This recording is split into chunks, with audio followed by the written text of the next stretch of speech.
दोस्तों, आज की इस वीडियो में मैं आपको भारत के प्रमुख 13 बंदरगाहों के बारे में बताऊंगा। ये भारत के सबसे बड़े बंदरगाहों में से एक है, जो कि भारत के व्यापार को यानी कि आयात और निर्यात को बहुत ज़्यादा प्रभावित करते हैं। मतलब भारत का व्यापार इनसे डायरेक्टली जुड़ा हुआ है और एग्जाम की दृष्टि से भी ये बहुत इंपॉर्टेंट है। तो आज मैं मैप की मदद से आपको एक एक करके बताऊंगा कि कौन सा बंदरगाह कहाँ है और क्या क्या खासियतें हैं इन बंदरगाहों की, जो आपको याद रखनी है, जिससे आपका एग्जाम अच्छा जाएगा। तो हमेशा की तरह आपको नोट्स बनाते हुए चलना है और ज़्यादा टाइम न लेते हुए हम शुरू करते हैं। तो देखो, ये है भारत का नक्शा। अगर हम बंदरगाहों की बात कर रहे हैं तो जाहिर सी बात है, ये समुद्र से शुरू होंगे, तो हम एक वी बनाते हुए चलेंगे, वी के शेप में चलेंगे और सारे बंदरगाह पूरे हो जाएंगे। सबसे पहला राज्य जो समुद्र से लगता है हमारा, वो है गुजरात ऊपर। अब गुजरात में कच्छ जिले में कांडला नदी के किनारे बना हुआ है कांडला बंदरगाह, जिसका नया नाम है दीनदयाल बंदरगाह। ये भारत का वो बंदरगाह है जिससे आज की तारीख में सबसे ज्यादा व्यापार होता है। जी हाँ, सबसे ज्यादा व्यापार करने वाला बंदरगाह ये कहलाता है। इसका ज्यादातर व्यापार जो है वो विदेशों से होता है। वो इसलिए क्योंकि ये पहला मुफ्त व्यापार क्षेत्र बना था। देखो, अगर आप बात करोगे आज़ादी से पहले की, तो आज़ादी से पहले यहाँ पे एक बंदरगाह हुआ करता था, कराची बंदरगाह।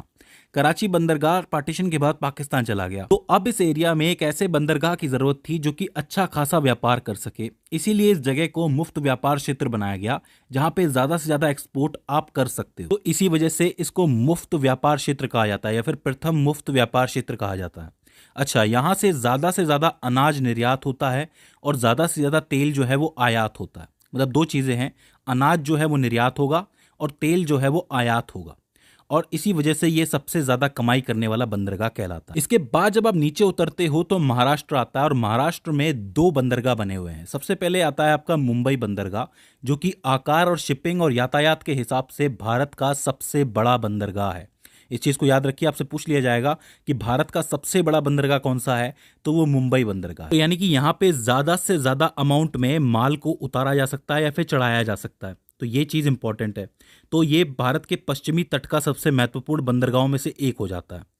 इसी के नीचे आता है जेएनपीटी, यानी कि जवाहरलाल नेहरू पोर्ट ट्रस्ट, जिसको नहावा शेवा बंदरगाह भी कहा जाता है। जेएनपीटी बहुत मशहूर नाम है इसका।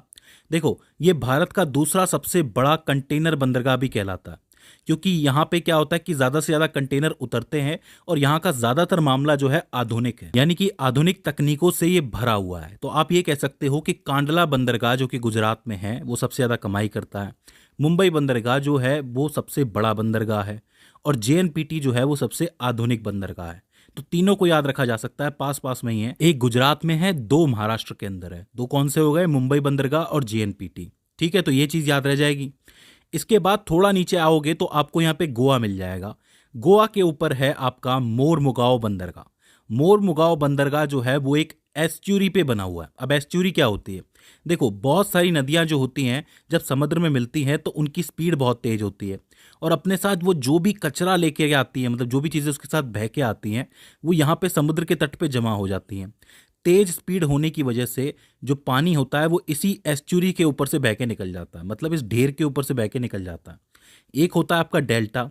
डेल्टा में क्या होता है? जो नदी होती है उसकी स्पीड बहुत कम हो जाती है, तो वो जो मिट्टी अपने साथ लाती है उस मिट्टी को रोक देती है, और फिर वो जगह बना करके, इस तरीके से देखेंगे आप, जगह बना के निकल जाती है। तो ये तो डेल्टा कहलाता है। लेकिन जब नदी की रफ्तार बहुत तेज हो तब वो सीधे सीधे बह के निकल जाती है और कचरे को छोड़ जाती है, तो इस जगह को एस्चुरी कहा जाता है। तो बिल्कुल भी कंफ्यूज नहीं होना है। पूछा जाता है कि कौन सा बंदरगाह जो है वो एस्चुरी पे बना हुआ है, तो आप लिखोगे मोरमुगाओ बंदरगाह, जो कि गोवा के अंदर है। इस बंदरगाह की सबसे खास बात यह है कि यहाँ पे पर्यटक बहुत ज़्यादा आते हैं, मतलब टूरिस्ट बहुत ज़्यादा आते हैं। आपको पता है गोवा के अंदर बाहर के लोगों का आना जाना लगा ही रहता है। गोवा से मुंबई तक के लिए या फिर मुंबई से गोवा तक के लिए शिप्स भी चलती है, जहाज भी चलते हैं। क्यों? ताकि पर्यटक घूम सके और पैसा बन सके। तो ये एक बहुत इंपॉर्टेंट बंदरगाह हो जाता है। तो आप चारों को कैसे याद रखोगे? सबसे ज़्यादा कमाई कांडला बंदरगाह, सबसे बड़ा बंदरगाह मुंबई बंदरगाह, सबसे आधुनिक बंदरगाह जेएनपीटी, और सबसे ज्यादा पर्यटक कौन से पे आते हैं? मोरमुगाओ पे, यानी कि गोवा के अंदर। के बाद 5वें नंबर पे आता है मैंगलोर बंदरगाह, जो कि कर्नाटक का सबसे प्रमुख बंदरगाह है। ठीक है, ये भारत का 7वां सबसे बड़ा बंदरगाह है और इसकी खास बात यह है कि यहाँ से ज्यादा लो अयस्क जो आयरन ओर कहलाता है वो निर्यात होता है। तो पूछा जाएगा कि लो अयस्क का निर्यात सबसे ज्यादा कौन से बंदरगाह से होता है, तो आपको मैंगलोर बंदरगाह लिखना है जो कि कर्नाटक का सबसे महत्वपूर्ण बंदरगाह है। इसके बाद आता है छठे नंबर पे कोच्चि बंदरगाह जो कि केरला के अंदर है, जो कि अरब सागर का सबसे महत्वपूर्ण बंदरगाह कहलाता है। अगर हम भारत की दृष्टि से देखें तो भारत के लिए सबसे महत्वपूर्ण बंदरगाह जो अरब सागर के लिए बनता है वो कोच्चि बंदरगाह ही है।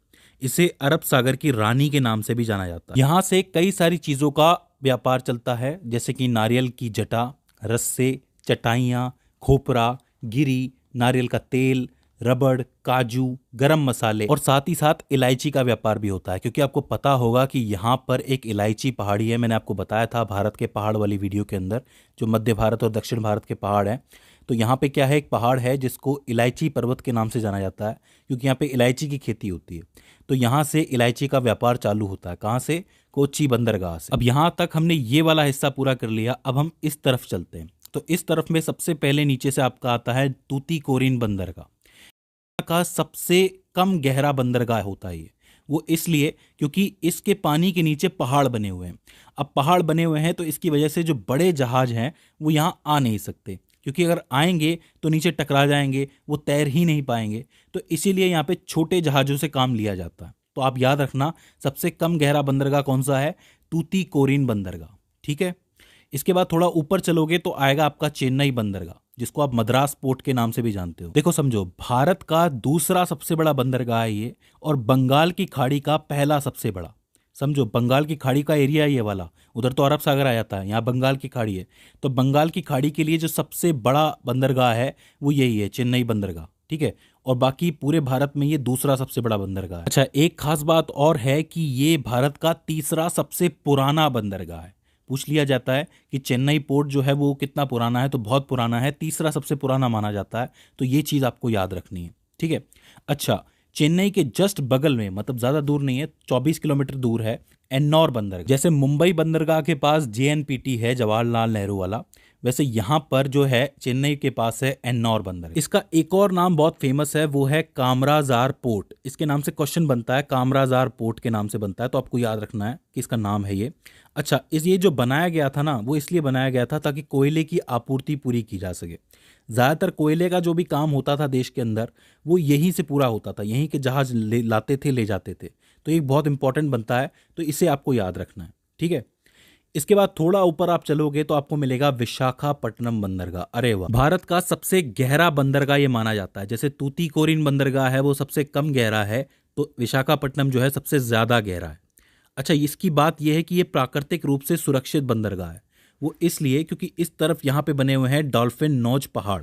जब भी कोई सुनामी आने की बात आती है, बाढ़ आने की बात आती है, तो पानी जो है वो डॉल्फिन नोच पहाड़ से टकरा के चला जाता है। तो ये सुरक्षित हो जाता है ये बंदरगाह अपने आप में। ठीक है।